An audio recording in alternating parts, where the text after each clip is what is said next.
Hey, what's up, friends? Welcome back to episode number 3 of the Get Rooted in Health podcast.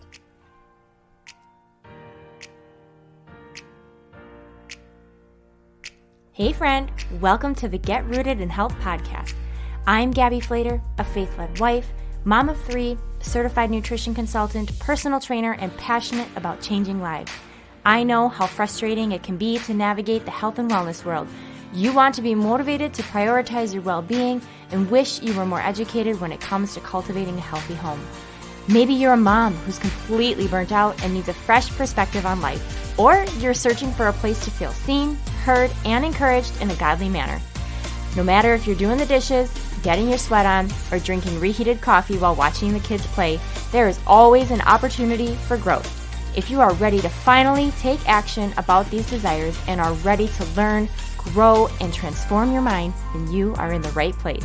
It's time to establish deeper roots so you can enjoy a more fruitful and fulfilling harvest. Let's dig in. I'm so glad that you guys are here today.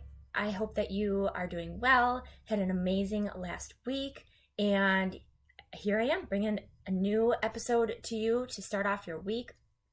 So excited.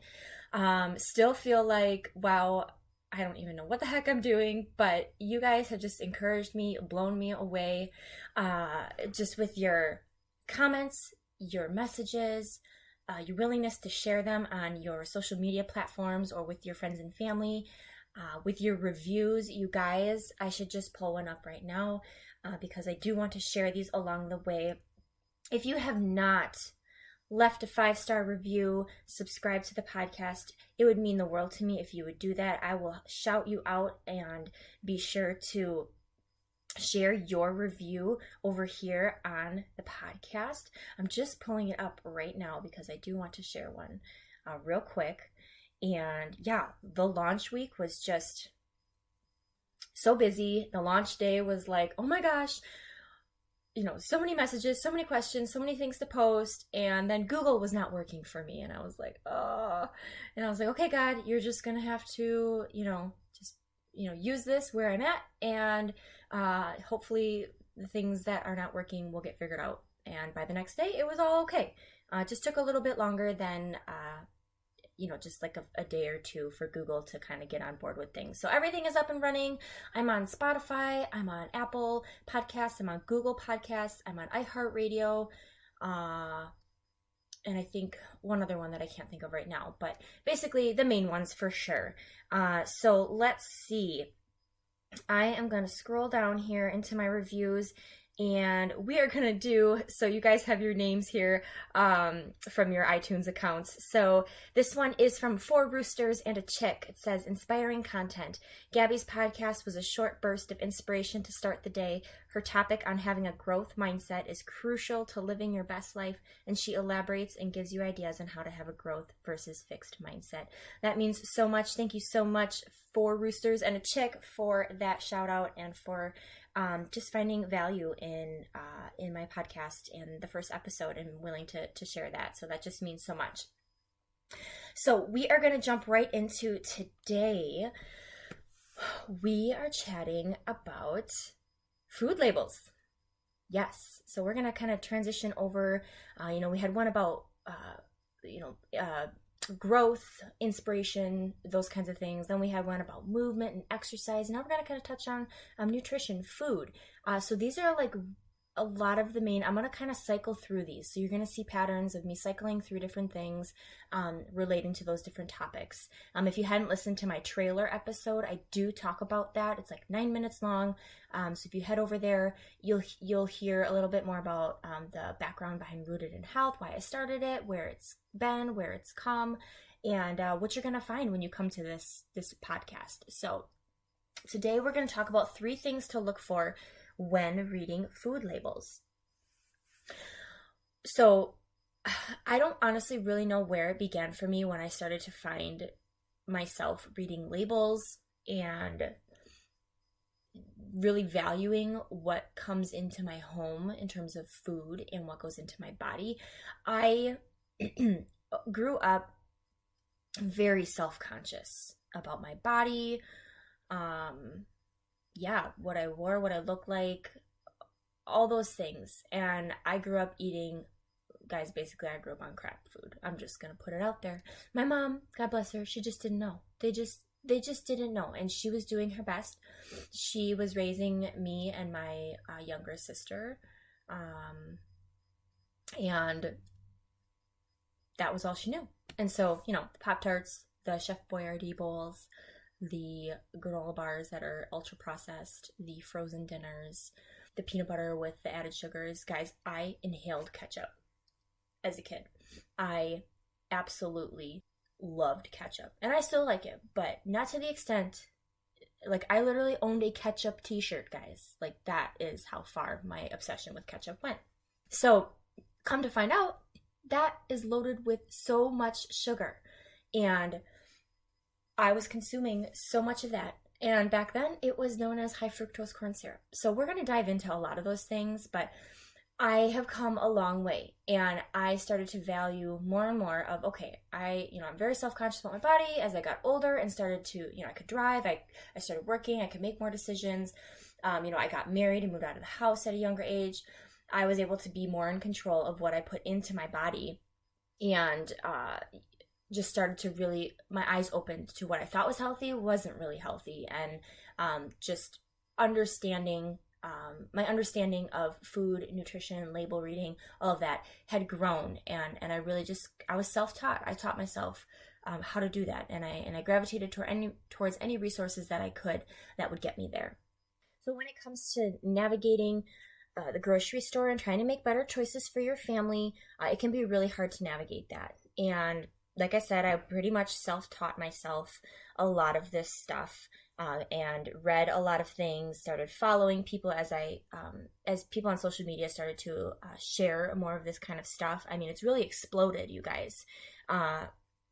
So unless you've spent time educating yourself, most people just don't fully know, just don't have the time, which is why I'm doing this. Is not everyone has the time to go and dive into these things, or has even the interest, but at least just wants to have tidbits of knowledge to be able to make better choices and not have to feel like they got to go to school for this.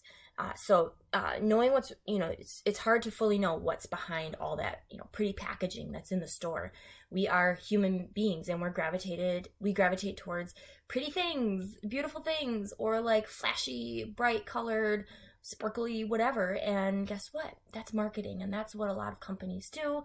And they don't always have your best interest in mind. They've got their best interest in mind and what's going in their pockets, okay?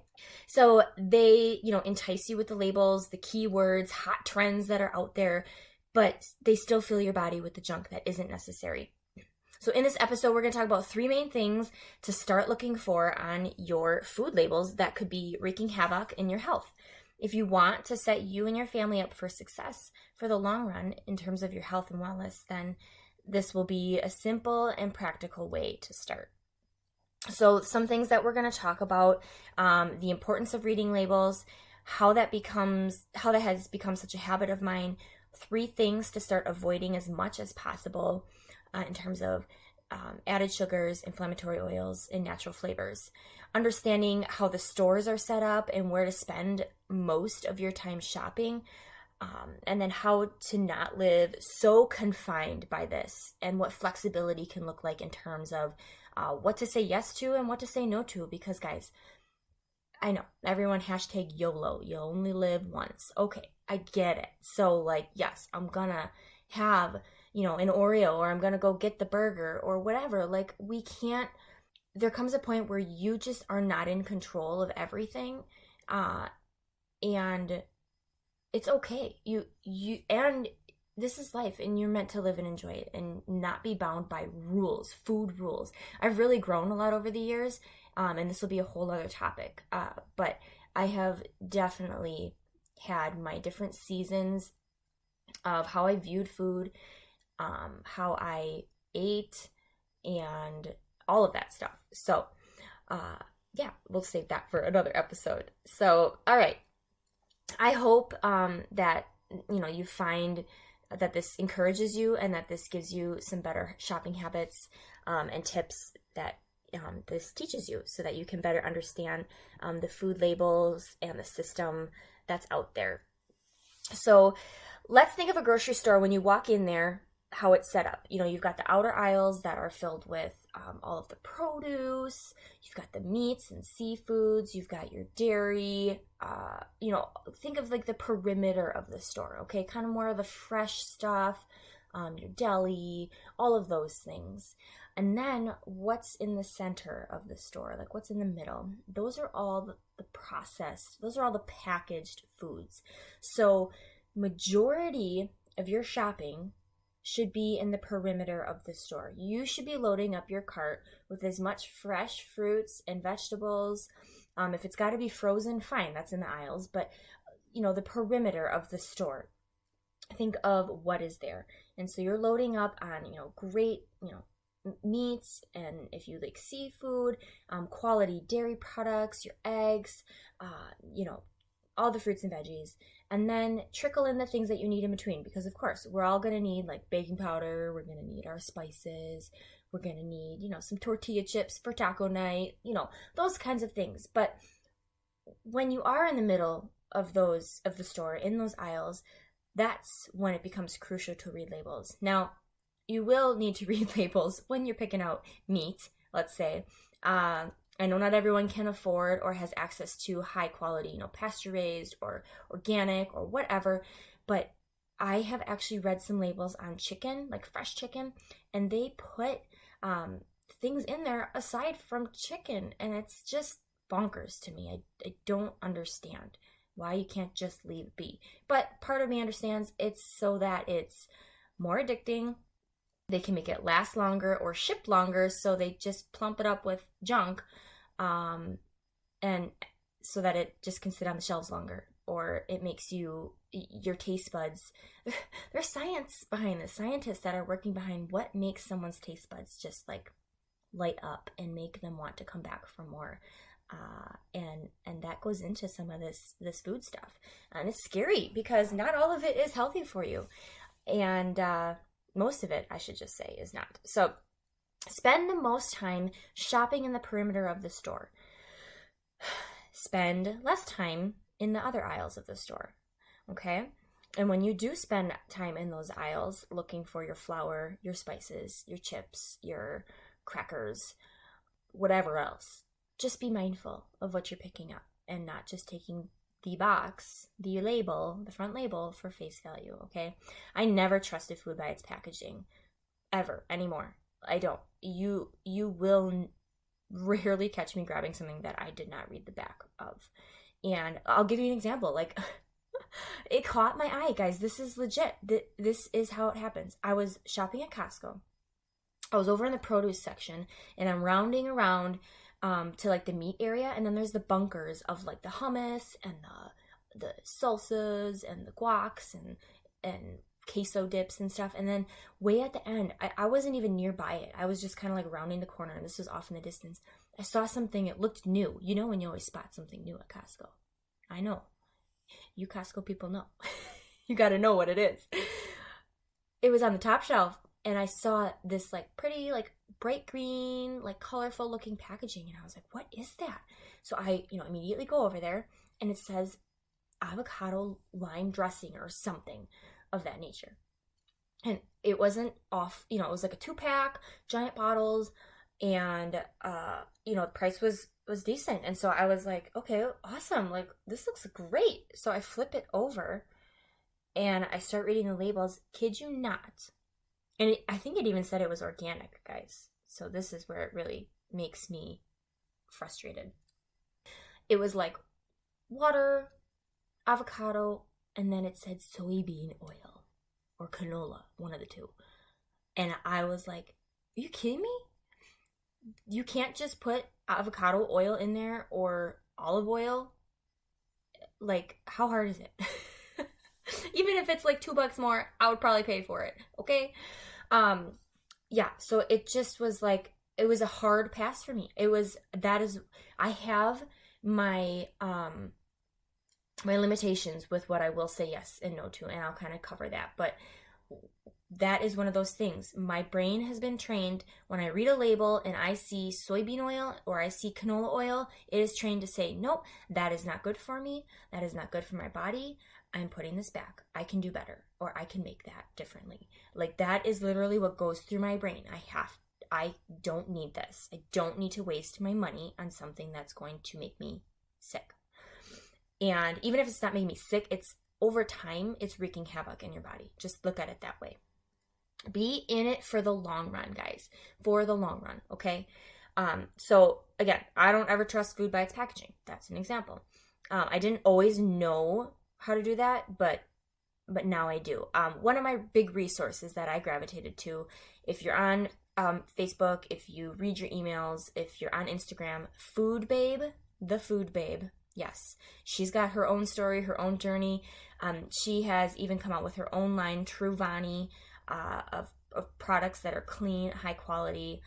I absolutely just became obsessed with everything she was talking about, her books, everything she would share. I'd read her blog, everything. And that is how I learned to read labels, how I learned to be more aware of what is going into my grocery cart. So when you're reading labels, these are the 3 things that I first want you to start looking for. There are so many things that I want you to look for, but right here, I want you just to focus on these. And this is going to be one of the steps in the right direction if you choose to adapt these habits. So when you're reading labels, always be looking for 1, hidden oils, 2, sugar that comes in different names and things, and on the label, it'll show you added sugars, and then natural flavors. Okay, so let's talk about the hidden oils. So in terms of oils that aren't good for your body, these are things that are going to be like the vegetable oils, the corn oil, the peanut oils, canola, soybean, safflower. Sunflower oil is like in between. Like, just don't always think that is the best one. Like, don't go buy the oil to cook with, okay? If it's a product that you want to buy, or like a processed packaged food, and it says sunflower, but it's not like, canola or soybean, and if you just really want to enjoy something in the moment, that's the better option, in my opinion. So there's so much that goes into those oils that just create so much inflammation in our bodies. And you wonder why we struggle with puffiness, achy joints, arthritis, brain fog, just a wealth of things. And it's because of these added oils. They don't do anything good for your body. Like, isn't the goal, like, I know the goal to eat is like, everyone's goals are different. Shouldn't the goal be that when you eat, it's with a purpose of like filling your body with the right fuel? It's like it'd be like filling up your car with like a different gas just for funsies, and then your car does not perform well, and then you've got to go spend the money to fix it. It's the same thing. If you're constantly wanting to eat something filled with crap oil just for funsies, like on the reg, you're gonna have to take yourself to the hospital, not the hospital, but like the doctor or the store to get some vitamins, or you're gonna have to do a detox, and you're gonna have to spend your money on all of that stuff because you put the wrong gas in the tank, guys, on a consistent basis. So just trying to give you an analogy to think about it, okay? So really just focus on quality fats like coconut oil, avocado oil, olive oil. Those are the 3 main oils that I have in my home. Now, when I'm cooking on the stove, I use avocado oil now because I've learned that when you cook at high heat temperatures, olive oil can actually turn toxic or rancid.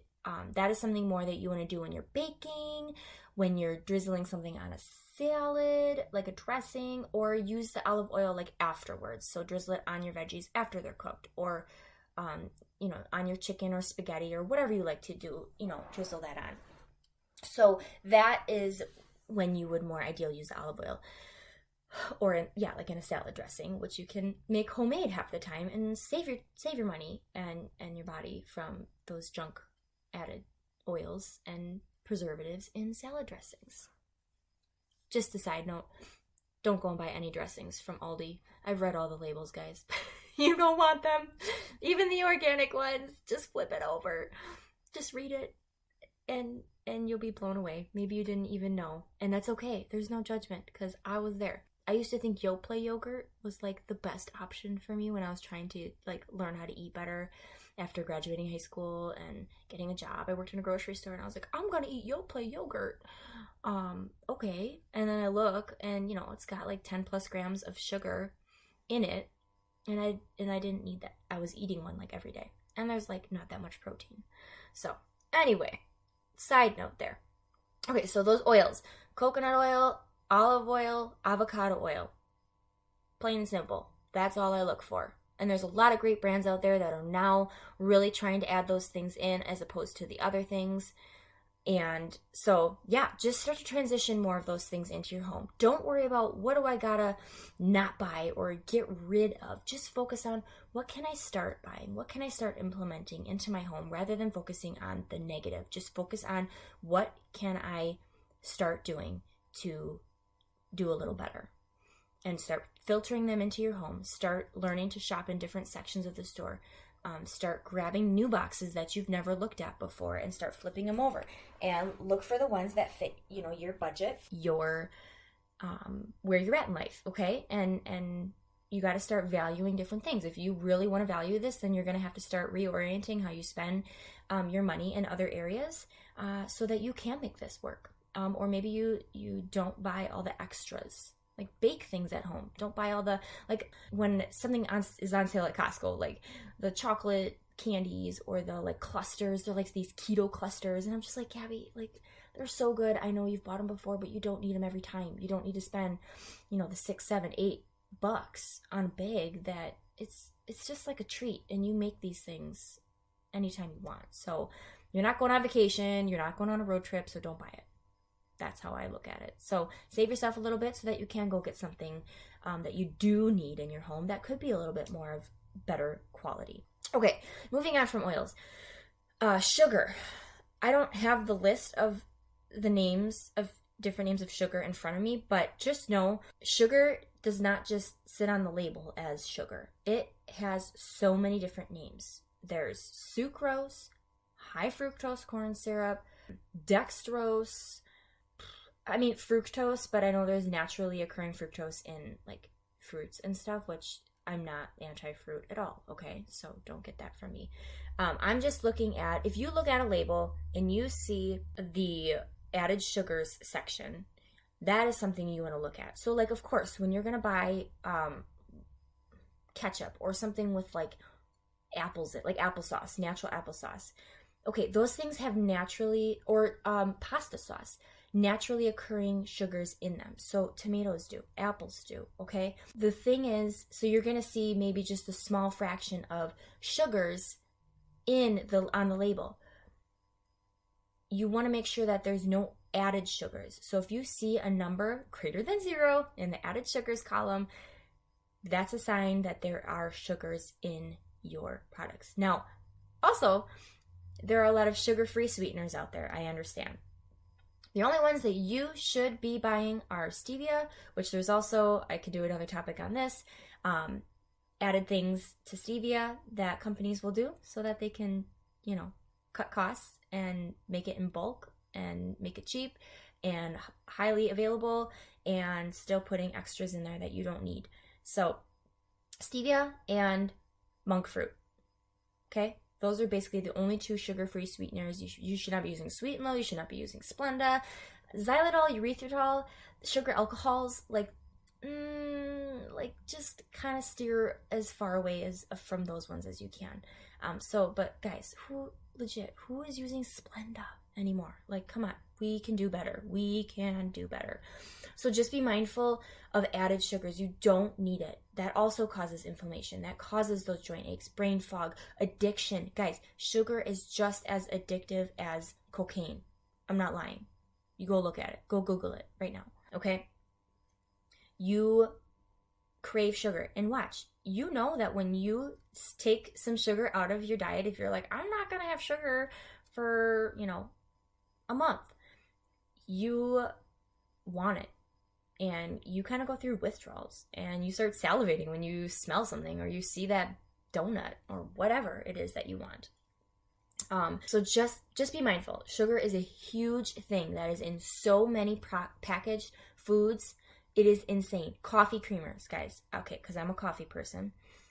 I have been blown away by I flip over every coffee creamer because I'm always hopeful that I could find one that at least would make me feel better about buying. 1 tablespoon is typically a serving in any of your coffee creamers, your Coffee Mate, your Nestle, your even your almond milk, coconut milk creamers. I forget all the brands that are out there, but International Coffee House or International Creamers, I don't even know what it's called. 1 tablespoon, guys, is typically your serving size. Guess how much sugar is in one? 5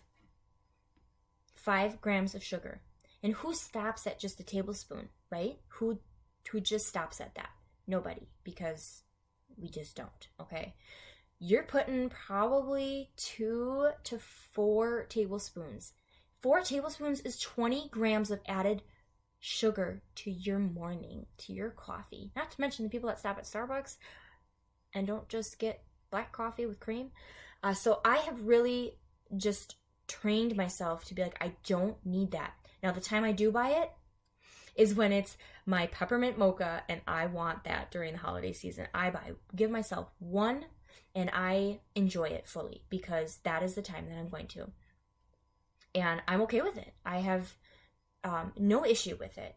And I know there's healthier ways to make it out there, but sometimes I just want that easy go-to, and it's okay. It's not something I consume on the regular, okay? So a lot of things that I've started doing is I'll add in organic half and half. I love half and half in my coffee. Heavy cream is also, if you can find grass-fed or really quality heavy cream, it's so smooth, it's so rich, it's so good for you. Just a splash of that, and then I add it, if I want it sweetened, I add a drop or 2 of my liquid stevia. That's it. I love it. And I love drinking my coffee black as well, so I kind of alternate between both. Or I blend in my favorite collagen protein, and I use a brand called Primal Kitchen, and I love blending in a scoop of their chocolate. It makes it like a mocha. I've blended protein powders into my coffee just to stabilize me. If I know I can't get to my food right away, like this morning I have it sitting next to me. I did a scoop of my collagen. I did a half a scoop of my chocolate protein powder, and then I did a little bit of half and half, and that was it. I don't think I added any more stevia because those collagen powders have that in there. So that's it, and it makes it creamy. It makes it perfect, and just, yeah. So that is how you start to get creative and find new ways. So that's what I wanted to say about sugar with the coffee creamers, because most of the population drinks coffee or something in the morning that maybe they add cream to or sugared creams. Okay, so natural flavors is going to be the last thing that we're going to focus on. Now, I will be honest, you very rarely can get away from it. I have to sacrifice a lot of things where I'm like, everything else on here is clean, but it says natural flavors.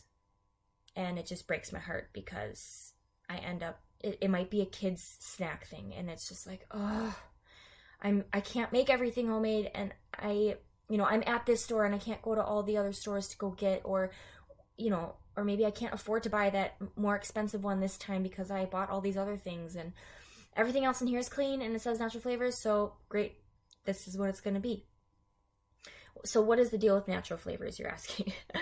So things that are not, I don't know, why would you need to put that on a label in the first place? Natural flavors, like, okay, when I eat an apple, why would I need to put natural flavors on a label for an apple?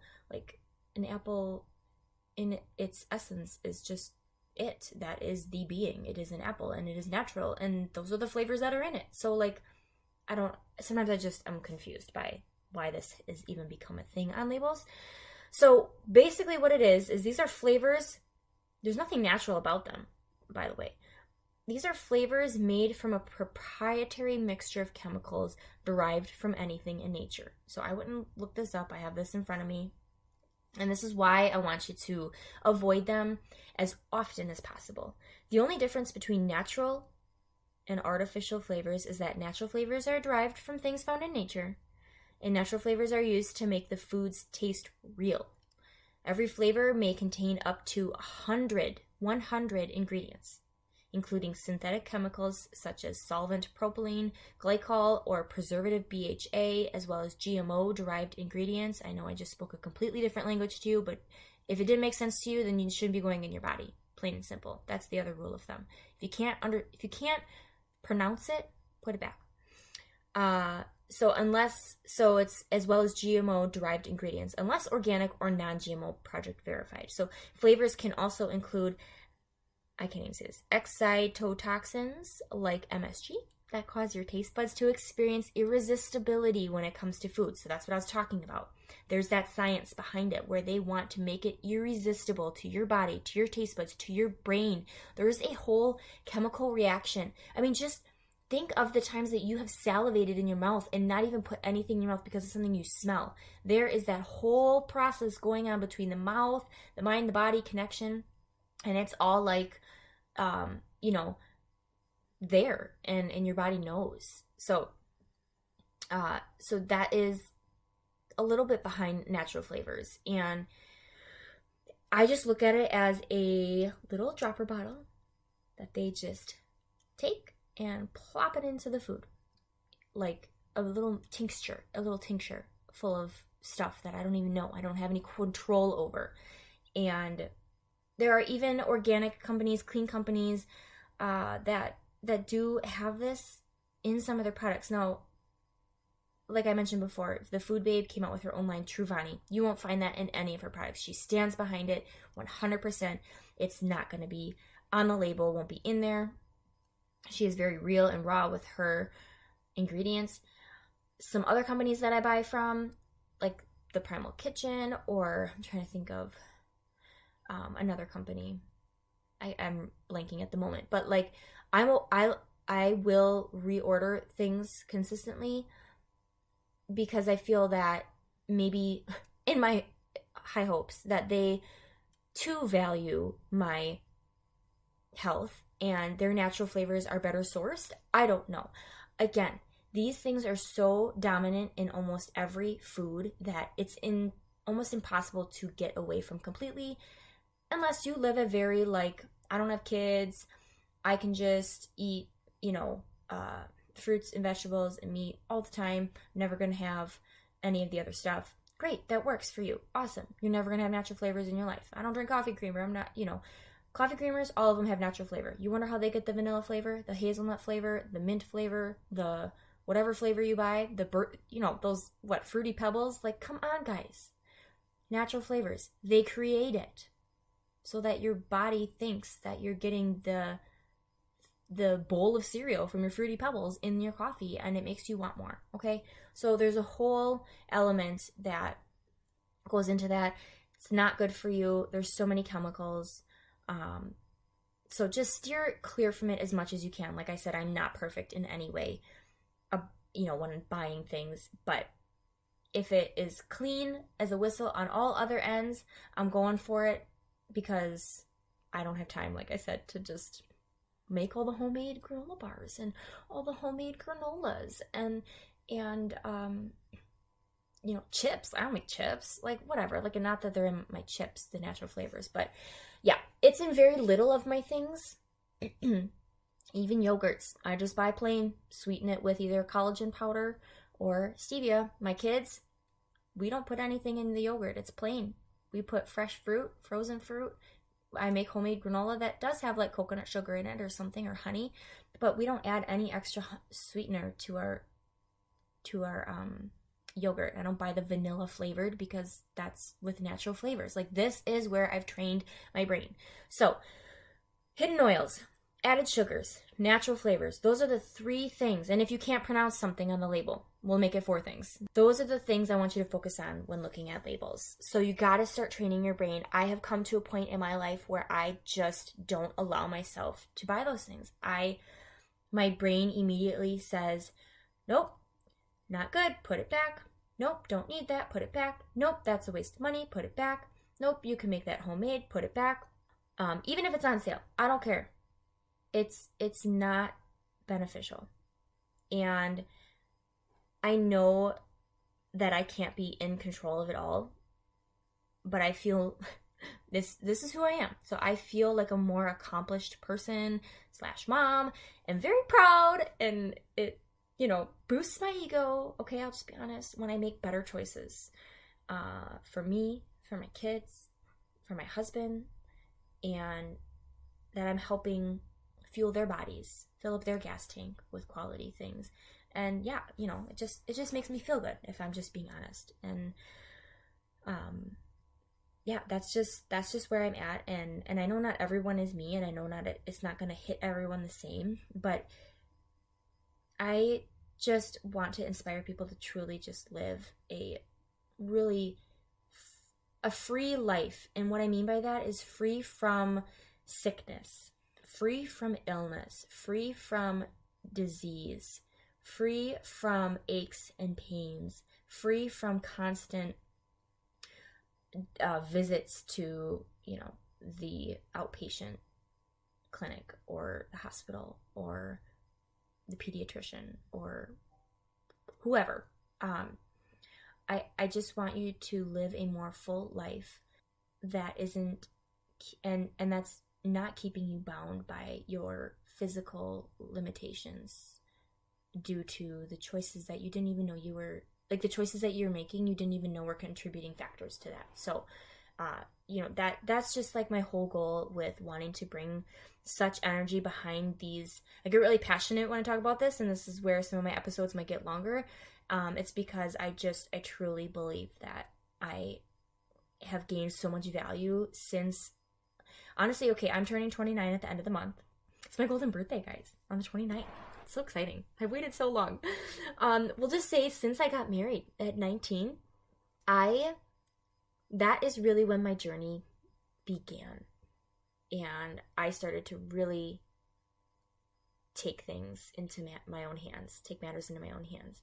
And it has taken me almost 10 years to really get to a place of finding my rhythm, what I can say yes to, what I say yes to, and what I'm going to say no to, what I allow, what I don't allow, and just not creating food rules in a sense that bind me and keep me bound. And, oh no, I can't have that. No, I'm choosing to not have that. It's not that I can't. I don't want it. I don't want the Oreo.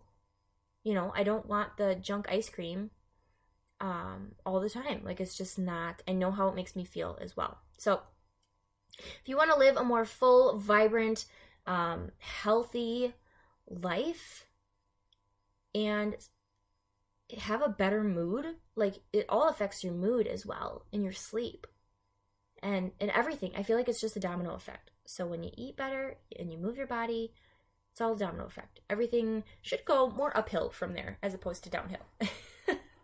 So I know this episode is getting long, but just wanted to touch on one more thing about those labels, because I forgot about it. It's right here in my notes.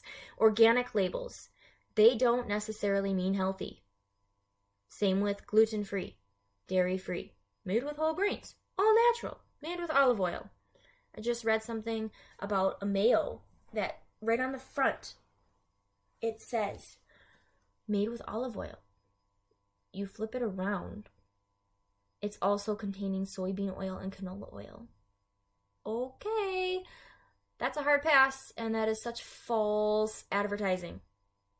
And half the time, when they say that it contains a certain ingredient, they don't even have to put that much in there for it to be in there. And it's not even when I make a homemade salad dressing with olive oil, it's with a full cup of it. I make a big batch, and it's a full cup, or a half cup of olive oil. Pretty sure they didn't put a half cup of olive oil in that mayo or in the salad dressings that are on the shelves. They add other things. They just add a little bit of olive oil, market it that it has olive oil in it, and then that gets you to buy it because that's quote unquote healthier. And so that's what they're trying to do, is convince you that theirs is healthier, and not so much. Dairy-free, gluten-free, whole grain, all that stuff. Read all the cereal boxes. Just don't even buy the cereal. Save it for a treat and to go back to your childhood days. Okay, I grew up on cereal on steroids, guys, like that. And I thought that unsweetened ones were healthier for me. So I would blend like half sweetened and half unsweetened. That's what my mom would do. And I would eat it dry in the hallways of the high school, or the high school hallways for my breakfast in the morning. Yep. What do you call them? Wheaties or frosted mini wheats? That's it. Yep. That's what I would eat. Or half Honey Nut Cheerios and half regular. Yep, definitely. Nothing healthy about it. So that is all I got for you guys today. I hope that this was helpful and that you gained some insight. I would love if you would let me know your takeaways from this.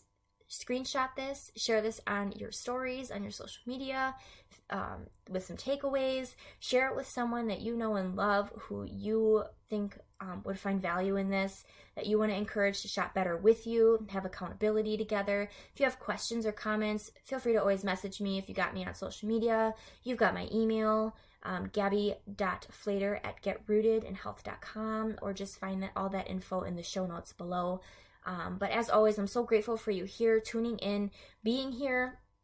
I hope that you learned something new, or if all of this was new for you, listen to it again, take notes, whatever you need to do. But I'm wishing you guys so much health and happiness.